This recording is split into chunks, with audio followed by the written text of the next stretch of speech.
بسم اللہ الرحمن الرحیم۔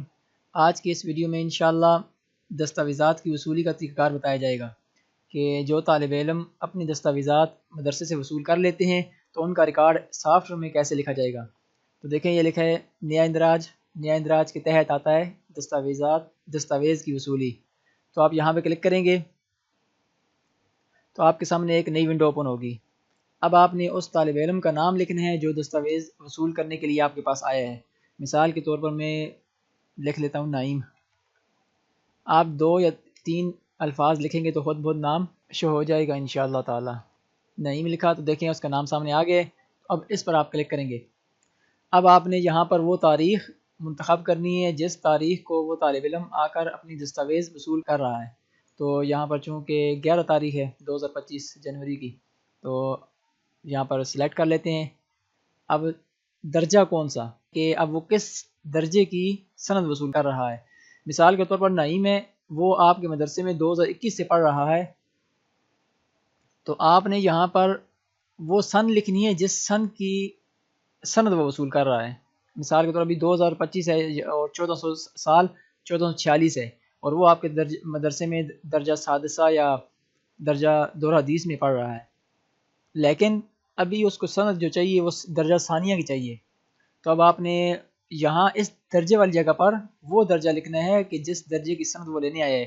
تو درجہ ثانی ہے، تو اب ہم یہاں پر ثانی منتخب کر لیں گے۔ دیکھیں یہ تو اور 1442 بالفرض، چونکہ میرے پاس یہ تھوڑے سے لکھے ہوئے ہیں تو اس لیے میں درجہ ثانیہ 1442 منتخب کر لیتا ہوں کہ محمد نعیم درجہ ثانیہ کی جو 1442 میں اس نے کی تھی اس کی سند وصول کرنے آیا ہے۔ تو یہ منتخب کیا۔ اب دستاویز کون سی ہے؟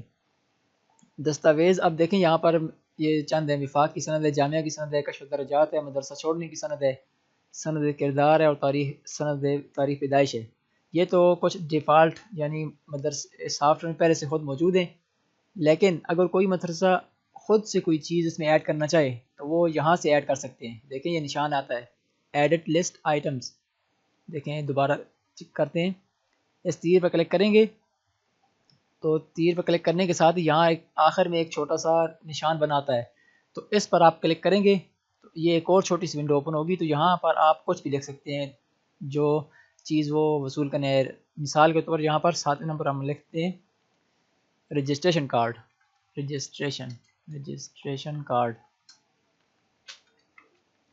اسی طرح اور لکھ لیتے ہیں بالفرض رول نمبر سلپ۔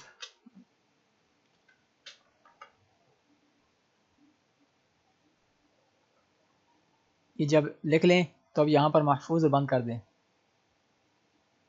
اب آپ دیکھیں یہاں پر دستاویز میں دیکھیں 2 چیزوں کا اضافہ ہو چکا ہے، رجسٹریشن کارڈ اور رول نمبر سلپ۔ چونکہ فی الحال یہ طالب علم درجہ ثانیہ کی سند لینے آیا ہے تو ہم نے صرف سند ہی کا کرنا ہے۔ کشف درجات ہے، وفاق کی سند، اور یہاں پر دستاویز نمبر، چونکہ ہر سند یا کشف درجات کچھ نہ کچھ سیریل نمبر لکھا ہوتا ہے یا سند نمبر لکھا ہوتا ہے، تو وہ آپ یہاں پر سند کا نمبر لکھ لیں۔ اب یہ ہے کہ یہ طالب علم بذات خود وصول کر رہا ہے سند یا کوئی اس کا سرپرست یا کوئی دوست وغیرہ یا کوئی جان پہچان والا آیا ہے۔ اگر تو خود وصول کر رہا ہے تو پھر بذات خود ٹھیک ہے، اور آگے پھر تفصیل کنندہ اور اضافی تفصیل کنندہ تو کام نہیں کرے گا اس صورت میں، کیونکہ بذات خود طالب علم کا ریکارڈ آپ کے پاس موجود ہے، وہ خود وصول کرنے آیا ہے۔ تو یہ بذات خود منتخب کرنے کی صورت میں یہ تفصیل وصول کنندہ کی جو فیلڈ ہے وہ ایکٹیو نہیں ہوگی، یعنی اس پر آپ کچھ نہیں لکھ سکیں گے۔ البتہ اضافی کوئی تفصیل آپ یہاں پر لکھنا چاہیں تو وہ آپ لکھ سکتے ہیں کچھ بھی۔